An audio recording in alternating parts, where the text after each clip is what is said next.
ஒரு ஊரில் ஒரு ராஜா இருந்தார். அவர் ஒரு பூனை வளர்த்தார். ரொம்ப செல்லமாக அவர் அந்த பூனையை வளர்த்தார். அவர் என்ன பண்ணுவார் தெரியுமா? இரவு நேரத்தில் அந்த பூனையோட தலையில் ஒரு விளக்கை வச்சுருவார். அந்த பூனை ரொம்ப ஜாக்கிரதையாக அந்த விளக்கு கீழே விழுந்துடாமல் பார்த்துக்கும். தலையை ஆட்டாமல் ரொம்ப நிதானமாக ராஜா பின்னாடி நடந்து போய்கிட்டே இருக்கும். அந்த விளக்கு வெளிச்சத்தில் எல்லா வேலைகளையும் செஞ்சுருவார். கையில் ஒரு விளக்கை தனியாக எடுத்துகிட்டு போக வேண்டிய அவசியமே இல்லை. விளக்கை தூக்கிட்டு போகிற வேலையை அந்த பூனை பார்த்துக்கும். அதனால் ராஜாவுக்கு அந்த பூனை மேலே ரொம்ப பிரியம். மந்திரிகளையெல்லாம் கூப்பிட்டு அவங்கக்கிட்ட சொல்லுவார், பார்த்தீங்களா இந்த பூனை எவ்வளவு விசுவாசமாக நடக்குது, என் பேரில் எவ்வளவு மரியாதை பார்த்தீங்களா அதுக்கு அப்படிம்பார். இதை கேட்டுவிட்டு அங்கேருந்து அமைச்சர்களில் ஒருத்தர் சொன்னார், மன்னா நீங்கள் சொல்கிறது சரிதான், இருந்தாலும் இந்த பூனையோட விசுவாசத்தை நாம் கொஞ்சம் சோதித்து பார்க்க வேண்டியிருக்கு அப்படின்னாராம். சரி, உங்கள் ஆசையை ஏன் கெடுக்கணும், நல்லா சோதித்து பாருங்கள் அப்படின்னு சொல்லிவிட்டார் ராஜா. உடனே அந்த அமைச்சர் என்ன பண்ணார் தெரியுமா? எங்கேயோ புறப்பட்டு போனார். ஒரு 5-6 எலிகளை பிடிச்சிக்கிட்டு வந்தார். அரண்மனையில் ராஜா ஏதோ வேலை பார்த்துக்கிட்டு இருக்கிறாரு. பக்கத்தில் அந்த பூனை ரொம்ப பணிவாக நின்றுக்கிட்டு இருக்குது. அது தலையில் விளக்கு எரிஞ்சிக்கிட்டு இருக்கு. அமைச்சர் தான் பிடிச்சிக்கிட்டு வந்த எலிகளை அந்த பூனை பார்வையில் படுறது மாதிரி எதிரில் விட்டார். அந்த எலிகள்லாம் அங்கேயும் இங்கேயும் ஓட ஆரம்பிச்சிது. அதை பார்த்தது பூனை, அவ்வளவுதான். தலையில் இருக்கிற விளக்கை பற்றியும் கவலைப்படலை, ராஜாவை பற்றியும் கவலைப்படலை. ஒரே பாய்ச்சலாக பாஞ்சு எலிகளை துரத்த ஆரம்பிச்சுட்டுது. தலையில் இருந்த விளக்கு எங்கேயோ போய் விழுந்தது, அணைஞ்சு போச்சு. இருட்டில் ராஜா தடுமாற ஆரம்பிச்சுட்டார். இந்த சமயத்தில் அந்த அமைச்சர் மறுபடியும் விளக்கை ஏற்றினார். வெளிச்சம் வந்தது. அதுக்கப்புறம் அந்த அமைச்சர் பேசினார், அரசே, பூனையோட விசுவாசத்தை பார்த்தீங்களா? எலி அது கண்ணில் படுற வரைக்கும் தான் விசுவாசமாக இருந்தது. அது மாதிரி எலியை பார்த்ததும் எல்லாத்தையும் விட்டுட்டு அதை துரத்த ஆரம்பிச்சுட்டு பார்த்தீங்களா? தான் அந்த பூனையை பற்றி நினச்சது தப்புங்கிறது அதுக்கப்புறம் தான் அந்த ராஜாவுக்கு புரிஞ்சுதான். சரி, இப்போ எதுக்கு இந்த கதையெல்லாம் அப்படிங்கிறீங்களா? இந்த பூனை மாதிரி தான் நம்ம மனசும். மனசை எவ்வளவு தான் பயிற்சி கொடுத்து பக்குவமாக வச்சுருந்தாலும் பார்க்குறதுக்கு பரமசாது மாதிரி தான் இருக்கும். பார்க்க வேண்டியதை பார்த்துட்டுதுன்னா பாஞ்சிரும். இந்த பூனை மாதிரி புலன் இன்ப பொருள்கள் கிட்டாத வரைக்கும் மனம் அடங்கி இருக்கிறது மாதிரி தான் தெரியும். கொஞ்சம் வாய்ப்பு கிடைச்சாலும் அது குதிக்க ஆரம்பிச்சிடும், தப்பு பண்ண ஆரம்பிச்சிடும்.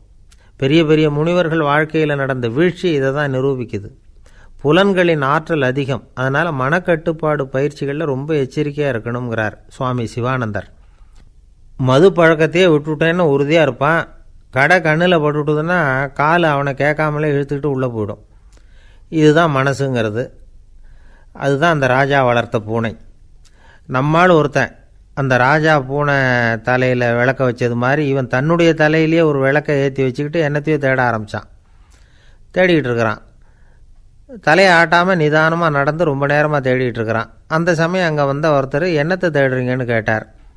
அதுதான் மறந்து போச்சு அப்படின்னு இழுத்தான். சரி, கொஞ்சம் இப்படி உட்காருங்க, ஞாபகம் வந்ததும் தேட ஆரம்பிக்கலாம் அப்படின்னார் அவர். இவன் கொஞ்ச நேரம் உட்காந்து யோசித்தான். அப்புறம் திடீர்னு எழுந்திரிச்சான். ஞாபகம் வந்துட்டுதுன்னா. என்னன்னு கேட்டார். எங்கள் வீட்டில் இருந்த விளக்கை எங்கே வச்சேன்னு தெரியல, அதை தான் தேடிக்கிட்டு இருக்கிறேன், ஏற்றி வைக்கலாம்னு பார்க்குறேன் அப்படின்னா. ஒரு ராஜா இருந்தார். நாடு பூராவும் நிறைய மரங்களை நட்டு வளர்க்கணுங்கிறது அவரோட ஆசை. தானே அதுக்கு முன்மாதிரியாக இருக்கணும்னு நினச்சார். அரண்மனையை சுற்றி மரங்களை நட்டு வளர்த்தார். இதை பார்த்துட்டு ஜனங்களும் அவங்கவுங்க வீட்டை சுற்றி மரக்கன்றுகளை நட்டு வளர்த்தாங்க. கொஞ்ச காலத்தில் ஊர் பூரா பசுமையாக மாறிச்சு. எல்லாருக்கும் சந்தோஷமாக இருந்தது. இது ஒரு பக்கம் இருக்கட்டும். இப்போ நான் சொல்ல போகிற கதை வேறு. அதாவது அந்த ராஜா ஒரு நாள் தன்னுடைய அரண்மனையை சுற்றி இருக்கிற விதவிதமான மரங்களை எல்லாம் போய் பார்த்தார். எப்படி இருக்கிறீங்க அப்படின்னு ஒவ்வொரு மரத்துக்கிட்டையும் விசாரித்தாராம். எந்த மரமும் சந்தோஷமாக இருக்கிறதா தெரியல. அதுக்கும் மனசில் ஒரு குறை. முதல்ல ஆலமரத்துக்கிட்ட போனார். அது சொல்லிச்சு, மண்ணா, நான் நல்லா பெருசாக வளர்ந்துருக்கிறேன், அடர்த்தியாக இருக்கிறேன், கிளையெல்லாம் 4 பக்கமும் நல்லா படர்ந்து தான் இருக்குது, இருந்தாலும் எந்த பிரயோஜனமும் இருக்கிறதா தெரியல எனக்கு. என்னுடைய பழம்லாம் ரொம்ப சின்னதாக இருக்குது, என் கண்ணுக்கு சரியாக புலப்பட மாட்டேங்குது. நான் இருக்கிற சைஸுக்கு என்னுடைய கிளையில் இருக்கிற பழம்லாம் எவ்வளோ பெருசாக இருக்கணும், அது இத்தினூண்டு இருக்கிறது எனக்கு பெரிய அவமானமாக இருக்குது. இப்படி இங்கே நின்றுக்கிட்டு இருக்கிறதே ரொம்ப கூச்சமாக இருக்குது. ஒரு நல்ல புயல் வந்ததுன்னா பேசாமல் சாஞ்சு விடலாமான்னு பார்க்குறேன் அப்படின்னு புலம்புது ஆலமரம். சரி இருக்கட்டும்னு நினச்சிக்கிட்டு ராஜா அடுத்தபடியாக ஒரு அத்தி மரத்துக்கிட்ட போனார். அதுவும் புலம்ப ஆரம்பிச்சுட்டுது. நான் கூட பெரிய மரம் தான், இல்லை இலையெல்லாம் அழகாக தான் இருக்குது, பழம் அழகாக இருக்குது, இருந்தாலும் உள்ள விஷயம் இல்லையே, அத்தி பழத்தை புட்டு பார்த்தா அத்தனையும் சொத்தை அப்படின்னு பழமொழியே உண்டாயிட்டுதே. இப்படி ஒரு கெட்ட பேரோடு நான் இருக்கணுமா அப்படின்னு புலம்புது அது. சரி இது இருக்கட்டும் அப்படின்னு சொல்லி அடுத்தபடியாக வேப்ப மரத்துக்கிட்ட போனார். அது தன்னுடைய வேதனையை வெளியிட்டது. எனக்கு எவ்வளவோ மருத்துவ குணங்கள்லாம் இருக்கிறதா சொல்லிக்கிறாங்க, இருந்தாலும் என்ன பிரயோஜனம், என்னுடைய பழத்தை மனிதர்கள் யாரும் விரும்பி சாப்பிட்றது இல்லையே அப்படின்னுது. ராஜா அடுத்தாப்புல இருந்து ஒரு பனை மரத்துக்கிட்ட போனார். நான் நல்லா உயரமாக தான் வளர்ந்துருக்கிறேன், மற்ற மரங்கள்லாம் என்னை அண்ணாந்து தான் பார்க்கணும், இருந்தாலும் என்கிட்ட நிழலுக்காக யாரும் ஒதுங்கிறது இல்லையே அப்படின்னுது. என்ன இது எல்லா மரமும் இப்படி திருப்தி இல்லாமல் இருந்துக்கிட்டு இருக்குதே அப்படின்னு நினச்சிக்கிட்டே ராஜா அடுத்தபடியாக அங்கே இருந்த ஒரு பைன் மரத்துக்கிட்ட போனார். அழகாக உயரமாக பசுமையாக தான் இருந்தது, ஆனால் பழமோ பூவோ கிடையாது. அதை நினச்சி அது வருத்தப்பட்டுக்கிட்டு இருக்குது. ஓக் மரம் அது ஒன்று நின்றுட்டு இருந்தது. அது என்ன சொல்லிச்சுன்னா, இலையுதிர் காலத்தில் என் மேலே இருக்கிற எல்லா இலைகளும் உதிர்ந்து போடுது, முடி கொட்டின மனிதர்கள் மாதிரி மொட்டையாக நான் நிற்க வேண்டியிருக்குது, என்ன வாழ்க்கை இது அப்படின்னு சொல்லி அழுத்துக்கிட்டது. சரி புளிய மரம் என்ன சொல்லுது பார்ப்போம்னு அதுக்கிட்ட போனால், என்னுடைய நிழலில் யாருமே தங்க மாட்டாங்க, உடம்புக்கு சூடுன்னு ஒதுங்கி போயிடுவாங்க, அடிமரத்தை பார்த்திங்கன்னா பட்டையெல்லாம் உறிஞ்சி பார்க்குறதுக்கே கேவலமாக இருப்பேன் அப்படின்னுது அது. முருங்கை மரம் என்ன சொல்லிச்சு தெரியுமா, என்னுடைய இலை காயெல்லாம் சாப்பிட்றவங்களுக்கு சத்து கொடுக்கறது வாசவந்தான், ஆனால் என் உடம்புல சத்தே கிடையாது, கொஞ்சம் வேகமாக காற்று அடிச்சதுன்னா முறிஞ்சி விழுந்துடுறேன், என்ன வாழ்க்கை இது அப்படின்னு சொல்லி அது வருத்தப்பட்டது. ராஜா யோசனை பண்ணார், என்ன இது மரங்கள் பூமியின் வரங்கள்னு சொல்கிறோம், மழை பெய்யறதுக்கு அதுதான் காரணம், பூமி செழிப்பாக இருக்கிறதுக்கும் அதுதான் காரணம், வீடு கட்டுறதுக்கு மரம், நாற்காலி செய்ய உபயோகப்படுத்துறதுக்கும் அதுதான் உபயோகப்படுது, மனுஷனுக்கு வேண்டிய ஆகாரங்களையும் கொடுக்குது, இப்படிலாம் இருந்தும் எல்லா மரமும் நிம்மதி இல்லாமல் இருந்துக்கிட்டு இருக்குதே அப்படின்னு நினச்சார். அப்போது அங்கே இருந்த ஒரு மகிழ மரம் அவர் கண்ணில் பட்டுது. அந்த மரம் மட்டும் கொஞ்சம் நிம்மதியாக மகிழ்ச்சியாக இருக்கிறது மாதிரி தெரிஞ்சுது. உடனே ராஜா அதுக்கிட்ட போனார். உனக்கு மனசில் எதுவும் குறை இல்லையான்னு கேட்டார். இல்லை நான் சந்தோஷமாக தான் இருக்கேன்னு அந்த மகிழ மரம். அப்படியான்னு ஆச்சரியமாக கேட்டார் ராஜா. ஆமாம் மன்னா, இந்த இடத்துல நீங்கள் ஒரு முருங்கை மரத்தையோ வேப்ப மரத்தையோ கூட நட்டிருக்கலாம், ஆனால் இந்த இடத்துல நடுறதுக்கு என்ன தேர்ந்தெடுத்துருக்குறீங்க, அதுவே எனக்கு பெருமை, அதுவே எனக்கு திருப்தி அப்படின்னு தான் மகிழ மரம். மகிழ மரம் சாதாரணமாக தான் இருக்கும், இளம் மஞ்சள் நிறத்தில் பூக்கள், அது காய்ந்தும் மனம் வீசும். மகிழ மரம் மாதிரி மன திருப்தியோடு வாழறதுக்கு நாம் கற்றுக்கணுமா. நாம் இந்த உலகத்தில் ஒரு நாயாவோ நரியாவோ கூட பிறந்திருக்கலாம், மனுஷனாக பிறந்திருக்கிறோம், அதுவே பெருமை தானே. இந்த நிறைவு தான் மகிழ்ச்சியின் ரகசியம். ஒரு பையன் அப்பா கிட்ட போய், அப்பா நீங்கள் இந்த உலகத்தில் ஒரு மனுஷனாக பிறந்தது என்னோட அதிர்ஷ்டம் நானா. ஏண்டா அப்படி சொல்கிறேன்னு இருக்கார் அப்பா. நீங்கள் ஒரு கரடியாக பிறந்திருந்தா இந்நேரம் நானும் ஒரு கரடி குட்டியாக தானே இருந்திருப்பேன் அப்படின்னு நானா பையன். இந்த உலகத்தில் நாம் நல்லபடியாக இருக்கணும்னா அதுக்கு முக்கியமாக தேவைப்படுறது ரெண்டு, ஒன்று செல்வம், இன்னொன்று அறிவு. சரி, இது ரெண்டில் சிறந்தது எது அப்படின்னு ஒரு கேள்வி கேட்டால் என்ன பதில் சொல்கிறது? இதே கேள்வியை ஹஸ்ரத் அலி அவர்கள்கிட்ட கேட்டாங்களாம். அவர் ஒரு பெரிய அறிஞர். கேள்வி கேட்டவங்களும் சாதாரண ஆட்கள் இல்லை, இவங்களும் அறிஞர்கள். ஒரு நாள் ஹஸ்ரத் அலி அவர்கள்கிட்ட 10 அறிஞர்கள் வந்தாங்களாம். ஐயா, நாங்கள் 10 பேரும் உங்ககிட்ட ஒரே கேள்வியை தான் கேட்க வந்திருக்கிறோம், ஆனால் எங்கள் 10 பேருக்கும் நீங்கள் தனித்தனியாக பதில் சொல்ல முடியுமா அப்படின்னு கேட்டிருக்காங்க. அதாவது அவங்க ஒரே கேள்விக்கு இவர்கிட்ட இருந்து 10 விதமான பதில் எதிர்பார்க்குறாங்க. சரி கேளுங்க, என்ன கேள்வி அப்படின்னார் அவர். அப்போ தான் அவங்க கேட்டாங்களாம், செல்வம் அறிவு இது ரெண்டில் சிறந்தது எது, இதுதான் கேள்வி. ஹஸ்ரத் அலி என்ன பண்ணார் தெரியுமா, அவங்கள ஒவ்வொருத்தராக கூப்பிட்டார், ஒவ்வொரு விதமான பதிலை சொல்லி அனுப்புனார். முதல்ல ஒருத்தரை கூப்பிட்டார், சொன்னார், அறிவுங்கிறது தீர்க்கதரிசிகள், ஞானிகள், மகான்கள் இவங்களோட பரம்பரை சொத்து, ஆனால் செல்வங்கிறது கொடுங்கோலரின் ஆயுதம், அதனால் அறிவு தான் சிறந்தது அப்படின்னார். ரெண்டாவது ஆளை கூப்பிட்டார், உங்ககிட்ட செல்வம் இருந்தால் நீங்கள் தான் அதை காப்பாற்றணும், ஆனால் அறிவு உங்களை எப்பவும் காப்பாற்றும், ஆகவே அறிவு தான் சிறந்தது அப்படின்னார். மூணாவது ஆளை கூப்பிட்டார், செல்வந்தனுக்கு எப்போதும் விரோதிகள் அதிகம், ஆனால் அறிஞனுக்கு நண்பர்கள் அதிகம், அதனால் அறிவு தான் சிறந்ததுன்னார். அடுத்தவரை கூப்பிட்டார், செல்வம் அடுத்தவங்களுக்கு கொடுக்க கொடுக்க குறையும், ஆனால் கல்விங்கிறது அதிகரிச்சுக்கிட்டே வரும், கொடுக்கறதுனால குறையாது, அதனால் அறிவு தான் சிறந்ததுன்னார்.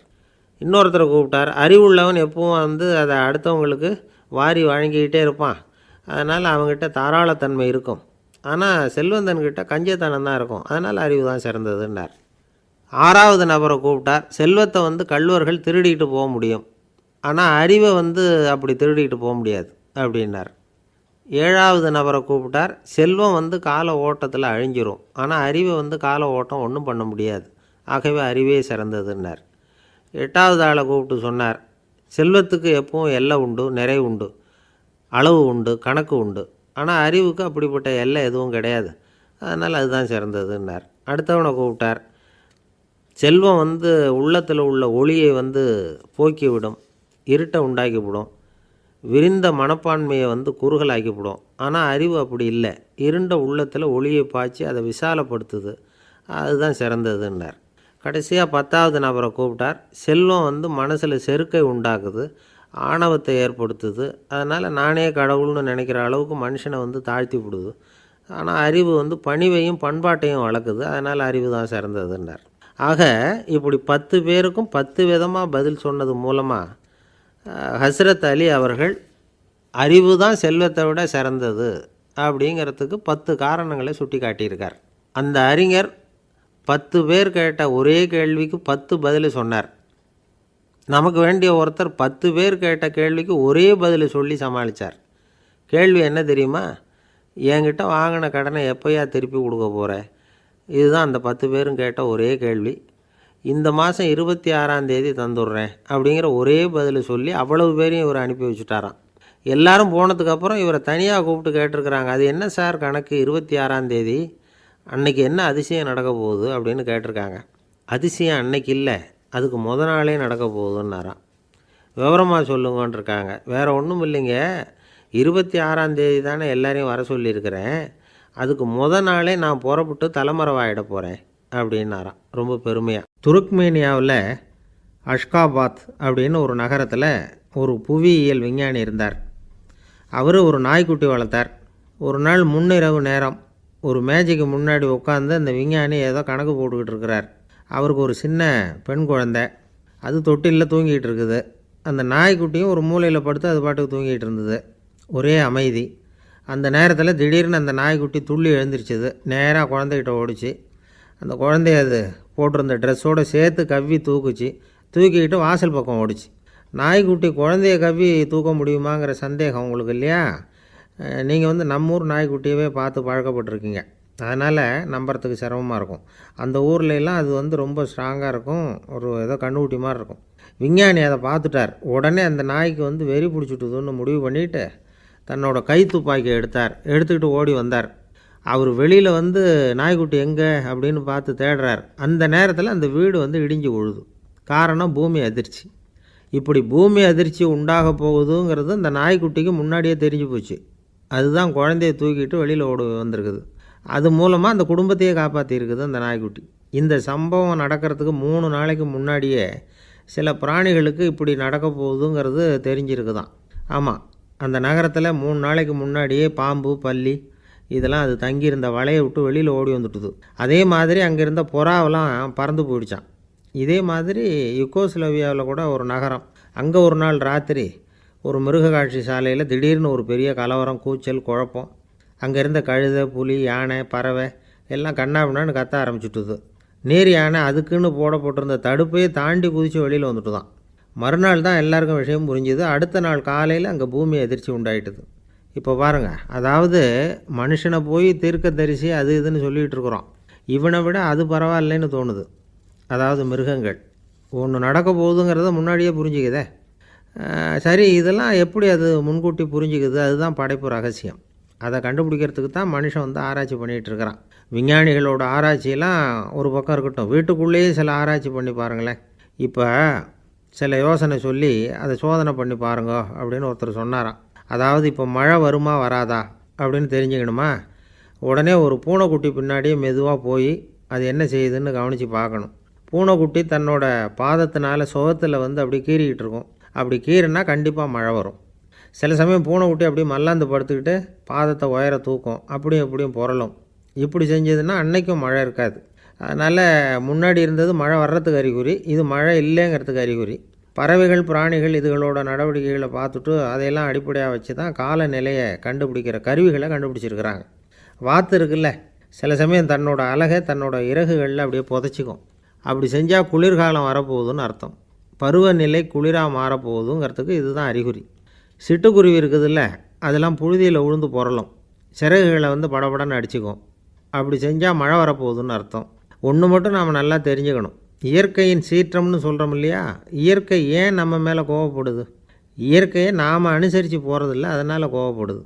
காடுகளை அழிக்கப்படாது, விலங்குகளை கொல்லக்கூடாது, இயற்கை ஏற்படுத்தி வச்சுருக்கிற சமநிலையை கெடுக்கக்கூடாது. அதை புரிஞ்சுக்கிட்டு வாழ்ந்தோம்னா பூமியும் நடுங்காது, நாமளும் நடுங்க வேண்டிய அவசியம் இருக்காது. ஒருத்தர் இருந்தார், சாராய கடைக்கு போனாராம், நிறைய சாப்பிட்டார். அப்புறம் சொன்னார், இது ரொம்ப அற்புதமான சரக்கு போல் இருக்குது, உள்ளே போன உடனே இந்த பூமியே நடுங்கிறது மாதிரி இருக்குது எனக்கு அப்படின்னாராம். இதுக்கு கடைக்காரர் சொல்லியிருக்கார், நீங்கள் சாப்பிட்டது வெறும் பச்சை தண்ணி தாங்க, இப்போ ஏற்பட்டிருக்கிறது நிஜம் பூமி அதிர்ச்சி அப்படின்னாராம். ஒரு ஊரில் ஒரு ராஜா இருந்தார். அந்த ராஜாவுக்கு ஒரு மந்திரி. ராஜா ரொம்ப நியாயமானவர், நேர்மையானவர், கண்டிப்பானவர். தப்பு செய்கிறது யாராக இருந்தாலும் தண்டனை கொடுப்பார்.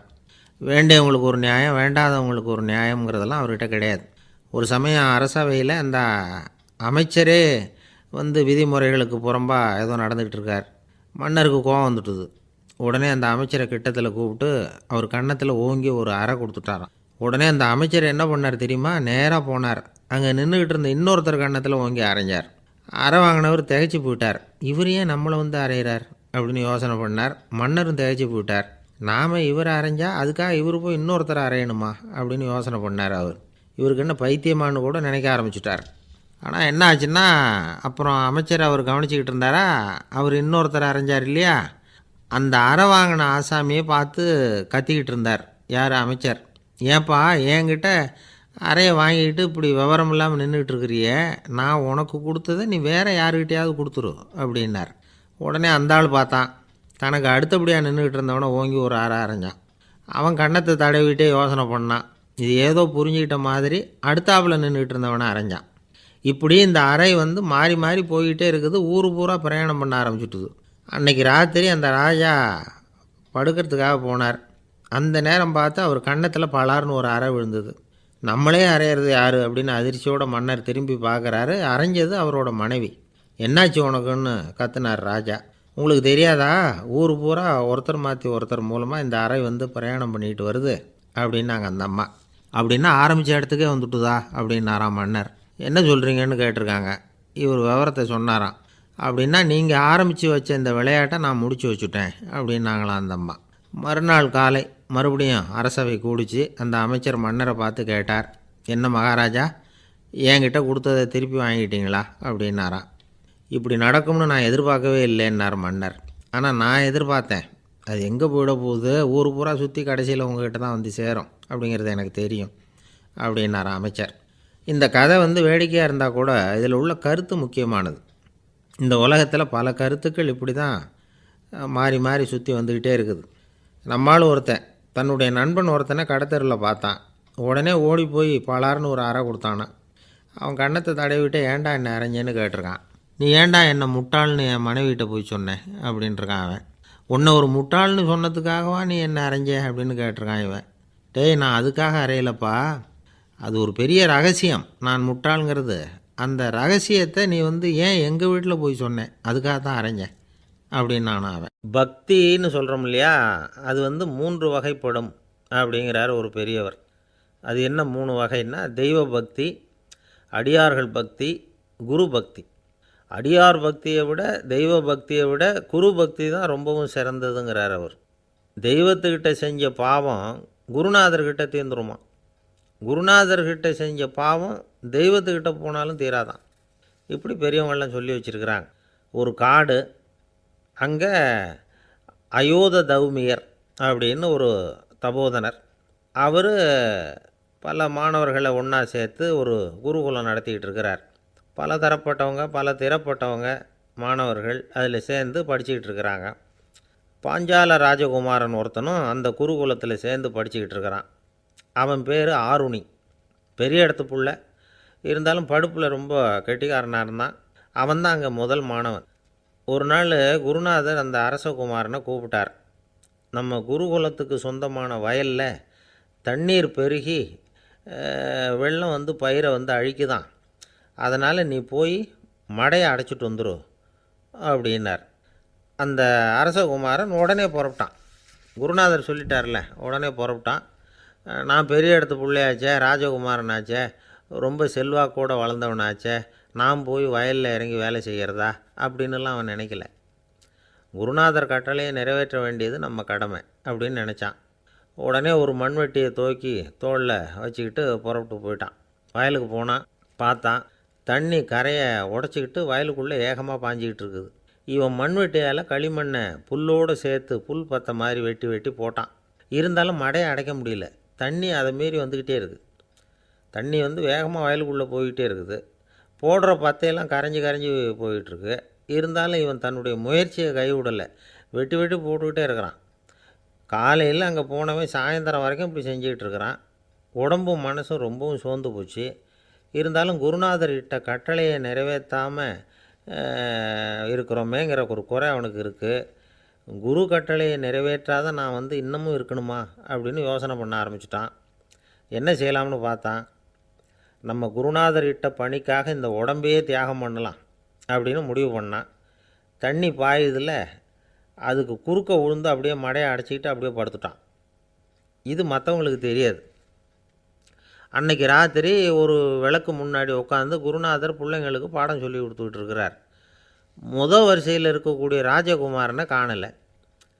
நம்ம ஆருணி எங்கே போனா அப்படின்னு சொல்லி மற்ற மாணவர்களை விசாரித்தார். இப்போ அவங்க சொன்னாங்க, சுவாமி அவன் காலையில் வயலுக்கு மடையை அடைக்கிறதுக்காக போனான், நீங்கள் தான் போக சொன்னீங்க, இன்னும் திரும்பி வரல அப்படின்னு அவர் பையன். குருநாதர் உடனே ஒரு தீவெட்டி எடுத்துக்கிட்டு மாணவர்களை அழைச்சிக்கிட்டு வயலுக்கு போனார். அங்கே போய் பார்த்தா ஆளை காணும். ஆருணி ஆருணின்னு சொல்லி சத்தம் போட்டு கூப்பிட்டு பார்க்குறார். நான் இங்கே இருக்கேன் குருநாதா அப்படின்னு காலுக்கு அடியிலேருந்து ஒரு சத்தம் வருது. குனிஞ்சு பார்த்தா அவன் மடையில் படுத்துருக்குறான். என்னப்பா இதுன்னார். காலையிலேருந்து இந்த மடையை அடைச்சி பார்த்தேன் சுவாமி, முடியல, அதனால் இப்படி குறுக்க படுத்துட்டேன். என்னை தாண்டறதுக்கு பயந்து போய் தண்ணியை தேங்கி நின்றுட்டுது அப்படின்னா. அவனுடைய குரு பக்தியையும் அவனை தாண்டறதுக்கு அஞ்சு நிற்கிற தண்ணி தேக்கத்தையும் பார்த்துட்டு எல்லாரும் ரொம்ப ஆச்சரியப்பட்டு போயிட்டாங்களாம். ஆருணி எழுந்திரிச்சு வா அப்படின்னு கூப்பிட்டாரான் குருநாதர். அவன் தண்ணீரை பொழந்துக்கிட்டு எழுந்திரிச்சு வந்தானான். அதனால் அவனுக்கு உத்தாலகன் அப்படின்னு ஒரு பேர். உத்தாலகன்னா தண்ணீரை பிளந்தவன் அர்த்தம். அந்த உத்தாலகன் மாதிரி இந்த காலத்து மாணவர்களுக்கும் குரு பக்தி வேணும் அப்படின்னு சொன்னோம் ஒரு பள்ளிக்கூடத்தில். உடனே நிறைய மாணவர்கள் எழுந்திரிச்சு நின்னாங்க. சார், நீங்கள் எங்களை இன்னமும் சரியாக புரிஞ்சுக்கலன்னு நினைக்கிறோம். அன்னைக்காவது ஒருத்தன் அப்படி இருந்தான், இன்றைக்கி ஏகப்பட்ட உத்தாலகர்கள் இருக்கிறோம். எங்கள் வாத்தியார் கட்டளை இட்டால் இப்போவே அது மாதிரி வயலுக்கு போய் மடையில் குறுக்கப்படுத்துக்கிறதுக்கு இந்த வகுப்பில் உள்ள அத்தனை பேரும் தயாராக இருக்கிறோம் அப்படின்னாங்க. அப்படியா அப்படின்னு சொல்லி கேட்டோம் ரொம்ப சந்தோஷமாக. ஒருத்தன் ரொம்ப அடக்கமாக எழுந்திரிச்சான். அப்புறம் சொன்னான், ஆமாம் சார், வகுப்பில் இவர் நடத்துகிற பாடத்தை கேட்டுக்கிட்டு இருக்கிறத விட பேசாமல் போய் மடையில் படுத்துடுறது ஒன்றும் கஷ்டமான காரியமாக இருக்காது. அதனால தான் எல்லோரும் அங்கே போகிறேன்னு சொல்கிறோம் அப்படிங்கிறான். ஒரு இலக்கிய கூட்டம் ஏற்பாடு பண்ணியிருக்கிறோம், நீங்கள் அவசியம் அதில் பேசணும் அப்படின்னு கேட்டுக்கிட்டார் ஒருத்தர். வேணாங்க, 4 பேருக்கு முன்னாடி நிற்கிறதுனா எனக்கு ரொம்ப கூச்சமாக இருக்கும் அப்படின்னாரு இவர். ஏன் சார் இன்னமும் குழந்த மாதிரி கூச்சப்படுறீங்களே அப்படின்னார் அவர். அவரை ஒரு மாதிரியாக சமாளித்து அனுப்பி வச்சுட்டு அதுக்கப்புறம் அதை பற்றி இவர் யோசித்து பார்த்துருக்கார். சில நிபுணர்கள் எழுதியிருக்கிறத படித்தும் பார்த்துருக்கிறார். மனோதத்துவ நிபுணர்கள் என்ன சொல்கிறாங்க தெரியுமா? 10-20% குழந்தைகள் பிறக்கிறப்பவே கூச்ச சுபாவம் கொண்டதாக தான் இருக்குதான். ஒரு தாத்தா தன்னோட பேர பிள்ளைய ஆசையாக கூப்பிடுறார் விளையாட்டு காட்ட, அதை அழுதுகிட்டு ஓடி போகுது. ஒரு அம்மா தன்னோட பிள்ளைய பள்ளிக்கூடத்தில் சேர்க்கறதுக்காக கூப்பிட்டுக்கிட்டு போகிறாங்க. அந்த புள்ள அம்மாவோட முந்தானையில் ஒளிஞ்சிக்கிட்டு வெளில வரமாட்டேங்குது. இவங்களெல்லாம் எப்படி சமாளிக்கிறது? குழந்தைகளோட கூச்ச சுபாவத்தை போக்குறது எப்படி? இதுக்கு நிபுணர்கள் சில யோசனைகளை சொல்லியிருக்கிறாங்க. மற்றவங்களுக்கு முன்னாடி என் பையனுக்கு கூச்சம் ரொம்ப அதிகம் சார், மற்றவங்க பார்த்தா ரொம்ப வெக்கப்படுறான், இப்படி சொல்கிற அப்பாக்கள் உண்டு. என் பையன் புது மனுஷால பார்த்தா அட்டையாக ஒட்டிக்குவான் சார் அப்படின்னு சொல்கிற அப்பாக்களும் உண்டு. இப்படிலாம் குழந்தைகளுக்கு முத்திரை குத்துறது ரொம்ப தப்பான். புதுசாக யாராவது வீட்டுக்கு வந்தால் குழந்தை தானாக தன்னோட கூச்சத்தையும் பயத்தையும் போக்கிக்கிட்டு சகஜமாக மாறி வர்றதுக்கு வாய்ப்பு கொடுக்கணுமா. ஒரு கூட்டத்துக்கோ அல்லது சொந்தக்காரங்க கல்யாணத்துக்கோ குழந்தைய அழைச்சிட்டு போகிறீங்க, அங்கே போய் கட்டாயப்படுத்தி குழந்தைய மற்றவங்க கிட்ட பேச சொல்லக்கூடாது. சில சமயம் குழந்தை தானாக தன்னுடைய கூச்ச சுபாவத்தை விட்டு பேசுகிறதுக்கு முன் வந்தால் அதை பாராட்டணும். குழந்தை கலகலப்பு இல்லாமல் மௌனமாக இருந்ததுன்னா அதையும் கண்டுக்கக்கூடாது. குழந்தை பேச ஆரம்பித்தா அதை ஆர்வத்தோடு கவனிக்க தெரியணும். கலந்து உரையாடுற பழக்கத்தை வீட்லேயே ஆரம்பிக்கலாம். கேட்டதுக்கு பதில் சொல் அப்படின்னு நீங்கள் அதிகாரம் பண்ணிகிட்டு இருக்கக்கூடாது. அது குழந்தைக்கு பேசுகிற சந்தர்ப்பத்தை குறைச்சிருமா. இப்போ நாம் அதிகாரம் பண்ணால் கேலி செய்கிற பழக்கம் குழந்தைகளை ரொம்ப பாதிச்சிருமா. பெரியவங்களானதுக்கு அப்புறமும் சில பேர் கூச்சத்தோடவும் பயத்தோடவும் இருக்கிறதுக்கு இதுதான் காரணம். சின்ன வயசில் அவங்கெல்லாம் ஏதாவது கேலிக்கு ஆளாகி இருப்பாங்க. ரெண்டாவது குழந்தை மூத்த குழந்தைய கேலிக்கு ஆளாகிற சந்தர்ப்பங்களை கண்டு கேலி பண்ணினா அது இளம் நெஞ்சங்களை விட்டு நீங்கிறதே இல்லையா. எப்பவும் குழந்தையோட நடை உடை பாவனைகளை பற்றி சொல்லிக்கிட்டே இருக்கக்கூடாதான். அதுவே கூச்ச சுபாவத்தை கொண்டுட்டு வந்துடுமா. அப்பா எங்கேன்னு யாராவது கேட்டால் இது மாதிரி இன்ன காரியத்துக்காக வெளியில் போயிருக்கார், இத்தனை மணிக்கு திரும்பி வருவார் அப்படின்னு சொல்கிற அளவுக்கு குழந்தைகளை பழக்கப்படுத்தி வைக்கணும். ஃபோன்லேயே யாராவது விசாரித்தா கூட இது மாதிரி பதில் சொல்லு அப்படின்னு சொல்லணும். சின்ன சின்ன மீட்டிங்கில் 4 வார்த்தை பேச தயார் பண்ணலாம். ஒரு கடையிலையோ அல்லது ஹோட்டல்லையோ ஏதாவது விவரம் கேட்கணும்னா உங்கள் குழந்தைய தைரியமாக அனுப்புங்க. குழந்தைகள் பணிவாகவும் பொறுமையாகவும் விவரம் கேட்குறப்போ கூச்ச சுபாவம் தானாக போயிடும். சின்ன வயசுலேயே இப்படிலாம் பழக்கப்படுத்தினா தான் வருங்காலத்தில் தைரியமாக இந்த சமுதாயத்தில் வாழ முடியும். இல்லைன்னா 60 வயசுலேயும் அடுப்பங்கரையை விட்டு வெளில வர்றதுக்கு கூச்சப்பட்டுக்கிட்டு தான் இருக்க வேண்டியிருக்கும். இந்த காலத்து பிள்ளைங்க எவ்வளவோ பரவாயில்ல, எதுக்கும் தயங்குறதில்ல, கூச்சப்படுறதில்ல. ஒரு அம்மா அடுப்பங்கரையிலேருந்து சத்தம் போட்டாங்க, டேய் ராமு, தயவு பண்ணி அந்த டிவியை நிறுத்துறா, அந்த பெண்ணோட குரல் மகா மோசம், அடுப்பங்கரையில் இருக்கிற என்னாலேயே அதை சகிச்சிக்க முடியல அப்படின்னாங்களாம். உடனே பையன் கொஞ்சம் கூட தயங்காமல் பதில் சொல்கிறான், அம்மா, இந்த குரல் டிவியிலேருந்து வரல, எதிர்த்த விட்டு மாமி தான் இங்கே வந்திருக்கிறாங்க, அவங்க தான் இப்போ என்னோட பேசிக்கிட்டு இருக்கிறாங்க அப்படின்னு. நான் ஒரு கடைக்கு போனேன், 5 ரூபா பணத்தை எடுத்து கொடுத்தேன். ஒரு தினசரி பத்திரிகையை கேட்டேன். அவர் உடனே அங்கே அடுக்கி வச்சுருந்த பத்திரிகையில் ஒன்று எடுத்து என் கையில் கொடுத்தார், வாங்கிக்கிட்டேன். மீதி பணத்தை எடுத்தார், அதையும் என் கையில் கொடுக்கணும்ல, கொடுக்கல, எதிரில் இருந்த பலகையில் வச்சு எடுத்துக்க சொன்னார். எப்பவும் அவர் அப்படி தான் பண்ணுவார், நானும் எடுத்துக்கிட்டு வந்துடுவேன். இவர் ஏன் இப்படி பண்ணுறாருங்கிறது எனக்கு ரொம்ப நாளாக ஒரு சந்தேகம். ஒரு நாள் அவர்கிட்டயே இதை கேட்டுவிட்டேன், ஏங்க நீங்கள் உங்கள் கடைக்கு பொருள்கள் வாங்குறவங்களுக்கு நீங்கள் பாக்கி சில்லறையை கொடுக்குறப்போ பலகையில் வச்சு விட்றீங்க, கையில் கொடுக்க மாட்டேங்கிறீங்களே ஏன் அப்படின்னு கேட்டேன். காசை கையில் கொடுத்தா நம்மக்கிட்ட இருக்கிற லட்சுமி போயிடுவா சார் அப்படின்னார். அதாவது பணம் செலவாயிடும் அப்படின்னு அர்த்தமா. இன்னொரு நண்பர், அவர் ஒரு நாள் வழக்கத்துக்கு மாறாக ரொம்ப சோகமாக உட்காந்துருக்கிறார். ஏங்க என்னாச்சு, ஏன் இப்படி கப்பலே கவிழ்ந்தது மாதிரி உட்காந்துருக்குறீங்க அப்படின்னு கேட்டேன். கப்பலே கவிழ்ந்திருந்தா கூட நான் இப்படி கவலைப்பட மாட்டேன் சார், வேறு ஒன்று நடந்து போச்சுன்னார். என்னன்னு கேட்டேன். என் உச்சந்தலையில் பல்லி ஒன்று விழுந்துட்டுதுன்னார். அதுக்காகவா இப்படி அப்படின்னு ஆச்சரியப்பட்டேன். ஆமாங்க, பல்லி உச்சந்தலையில் விழுந்தால் பலன் என்னன்னு பஞ்சாங்கத்தில் பார்த்தேன், மரணம்னு போட்டிருக்கு அப்படின்னு சொல்லிவிட்டு அவர் தொடர்ந்து கவலைப்பட ஆரம்பிச்சிட்டார். இப்படியும் ஒருத்தர், என் கூட வேலை பார்க்குற ஒருத்தர் எப்படி தெரியுமா, தினமும் வலது காலை வச்சு தான் ஆஃபீஸுக்கு உள்ளே நுழைவார். என்றைக்காவது தவறுதலாக இடது காலை வச்சு உள்ளே வந்துட்டார்னா அன்னைக்கு பூரா மனசு சங்கடப்படுவார், எந்த வேலையும் சரியாக ஓடாது. கேரம் போர்டு ஆடுற ஒருத்தர் எப்போ ஆட உட்காந்தாலும் ஸ்ட்ரைக்கரை கை தவறி கீழே விழுற மாதிரி பண்ணி அதுக்கப்புறம் அதை எடுத்துக்கிட்டு ஆட உட்காருவார். ஏன்னா எப்போவும் ஒரு தடவை நிஜமாகவே அது கை தவறி கீழே விழுந்திருக்குது, அன்னைக்கு பிரமாதமாக ஜெயிச்சுட்டார். உடனே ஒரு முடிவுக்கு வந்துட்டார், கை தவறுனா லாபம் அப்படின்னு. அதுக்கப்புறம் அதையே பழக்கமாக்கிக்கிட்டார். பூனை குறுக்க போனால் சகனம் சரியில்லைன்னு நினைக்கிறவங்க உண்டு. ஆனால் ஒருத்தர் எப்படி தெரியுமா, அவர் வெளியில் கிளம்புற சமயம் பக்கத்து வீட்டு ரேடியோவில் மியாவ் மியாவ் பூனைக்குட்டின்னு பாட்டு சத்தம் கேட்டால் கூட போதும், சகனம் சரியில்லைன்னு பிரயாணத்தை கேன்சல் பண்ணிவிடுவார். இப்போ இவ்வளவும் எதுக்கு சொல்கிறோம்னா, அளவுக்கு மீறின சகுன நம்பிக்கைகள் இருக்குது பாருங்கள், இதோட பயமும் சேர்ந்துக்கிட்டதுன்னு வச்சுக்கோங்க, இது ஒருத்தருடைய மனநிலையை பாதிச்சிடும். இது உளவியல் நிபுணர்கள் சொல்கிற கருத்து. வாழ்க்கையே தடுமாற வச்சிரும். பாதுகாப்பு இல்லாத உணர்வு, ஒரு விதமான டிப்ரெஷன் மனநிலை, இதெல்லாம் தான் இதுக்கு காரணமாக அமையலாம். சில பேர் காய்கறி நறுக்க கத்தியை கையில் எடுத்தால் கூட நேரம் சரியாக இருக்கா அப்படின்னு பார்த்துட்டு தான் வேலையை ஆரம்பிக்கிறது வழக்கம். அறிவு தான் மனசுக்கு வாத்தியாராக இருக்கணும், அப்போ தான் வாழ்க்கை நிம்மதியாக இருக்கும். அறிவு மனசு சொல்கிறபடியெல்லாம் கேட்க ஆரம்பிச்சுட்டுதுன்னா இடைஞ்சல் தான். ஒருத்தருக்கு 7ஆம் நம்பர் தான் ராசியான நம்பரான், 7ஆம் தேதி தான் எந்த காரியத்தையும் ஆரம்பிப்பாராம். 7 எழுத்து வர்றது மாதிரி பேரை மாற்றி வச்சுக்கிட்டார். 7 மணிக்கு தான் தினமும் எழுந்திருப்பார். 7ஆம் நம்பர் வீட்டில் தான் குடியிருக்கார். கல்யாணம் கூட 7ஆம் தேதி தான் பண்ணிக்கிட்டார். அவர் ஒரு நாள் குதிரை பந்தயத்துக்கு போனாராம். குதிரையோட பேரையெல்லாம் பார்த்தார். ஒரு குதிரையோட பேர் 7 எழுத்தில் அமைஞ்சிருந்தது. 7 தானே இவருக்கு அதிர்ஷ்ட நம்பர். அதனால் உடனே அது பேரில் பணத்தை கட்டினார். பந்தயம் நடந்தது. என்ன சார் ஆச்சுன்னு கேட்டாங்க. நான் பணம் கட்டின அந்த என்னோடய குதிரை 7ஆவதாக வந்து சேர்ந்தது சார் அப்படின்னாராம் சோகமாக.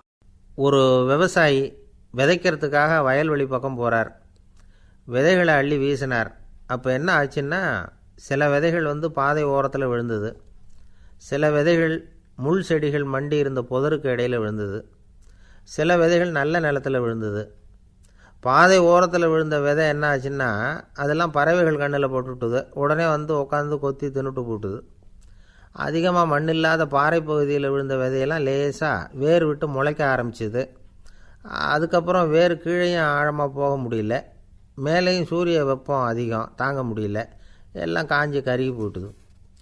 புதர் பகுதியில் சில விதைகள் விழுந்தது இல்லையா, முள் செடிகள் காடாக மண்டி போயிருந்தது. அதனால் முளைச்சி வர்ற செடிக்கு நெருக்கடி அதிகமாக போட்டுது. சரியாக வளர முடியல. விளைச்சலும் சரியாக இல்லை. நல்ல நிலத்தில் விழுந்த விதைகள் மட்டும் நல்லா முளைச்சிது, நல்லா வளர்ந்தது. விளைச்சலும் பிரமாதமாக இருந்தது. இந்த கதையை சொல்லிவிட்டு கேட்க செவியுள்ளோர் கேட்கட்டும் அப்படிங்கிறார் இயேசு பெருமான். ஆமாம், இயேசு கடலில் நின்ற படகு ஒன்றில் உட்காந்துருக்கிறார். கடற்கரையில் ஏராளமான மக்கள் உட்காந்துருக்கிறாங்க. அந்த சமயத்தில் தான் இயேசு வந்து ஓமைகள் மூலமாக மக்களுக்கு பல உண்மைகளை சொல்லிகிட்டு இருக்கிறார். மக்கள் அந்த கதையை கேட்டுட்டு ஒன்றும் புரியாமல் முழிக்கிறாங்க. அதை கவனித்த இயேசு அந்த ஓமையை விளக்க ஆரம்பித்தார். இதில் அந்த விதைக்கிறவர் தான் இறைவன்.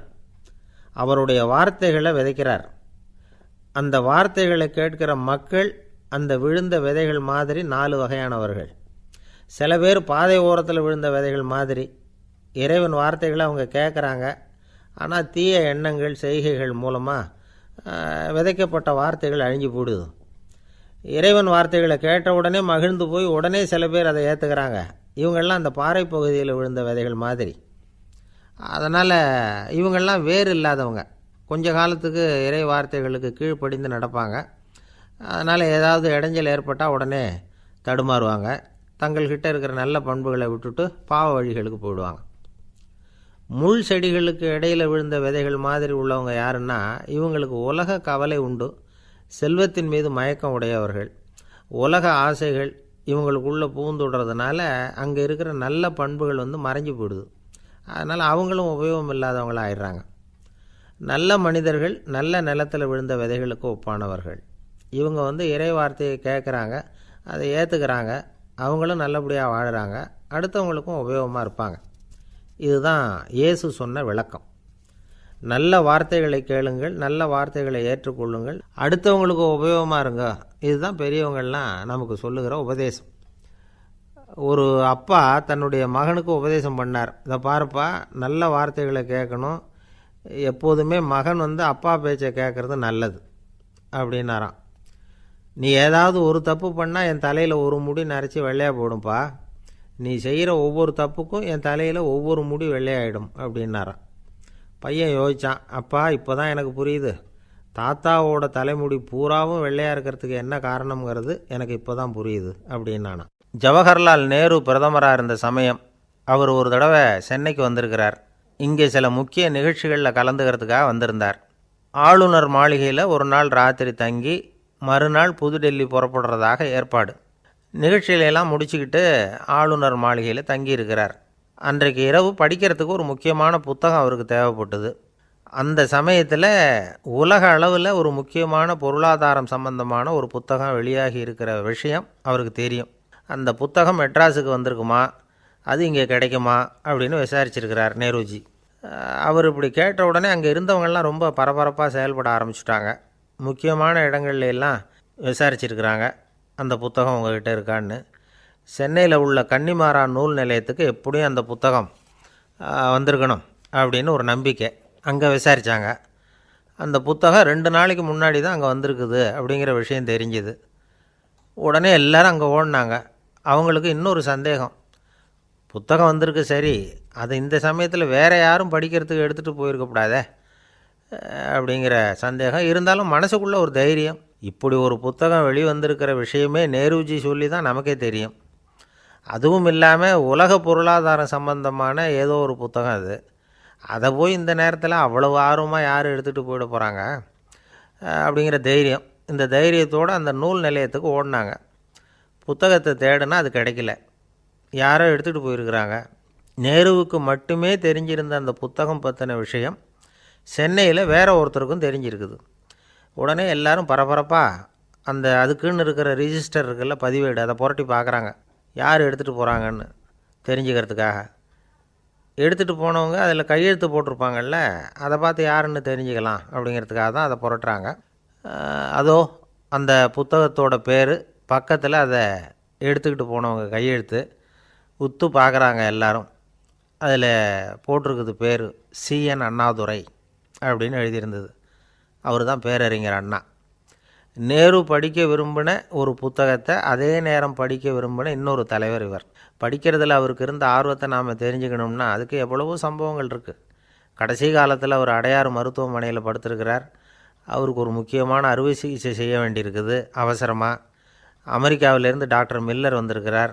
அவர்கிட்ட கேட்குறார், டாக்டர் நாளைக்கே அறுவை சிகிச்சை செய்ய போகிறீங்களா அப்படின்னு. ஆமாங்கிறார் டாக்டர் மில்லர்.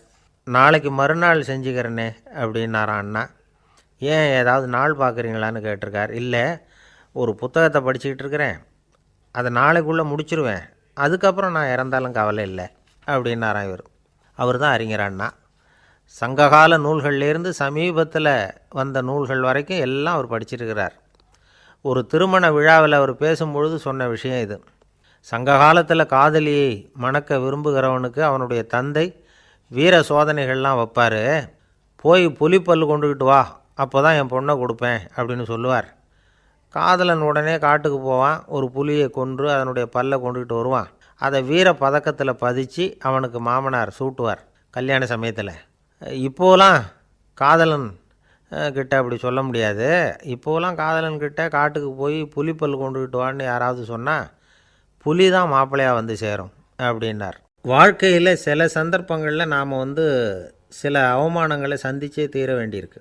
என்ன பண்ணுறது, காலம் அப்படி. அவமானப்படுறவங்க உடனே அடங்கி போய்டுறது தான் உலக வழக்கம். அவமானப்பட்டால் உடனே சீறி எழறவங்களும் உண்டு. ஆனால் அதையே ஒரு சவாலாக எடுத்துக்கிட்டு முன்னுக்கு வர்றவங்களும் சில பேர் இருக்கிறாங்க. அவங்க ரொம்ப அபூர்வம். இன்றைக்கி மனோதத்துவ நிபுணர்கள்லாம் என்ன சொல்கிறாங்க தெரியுமா?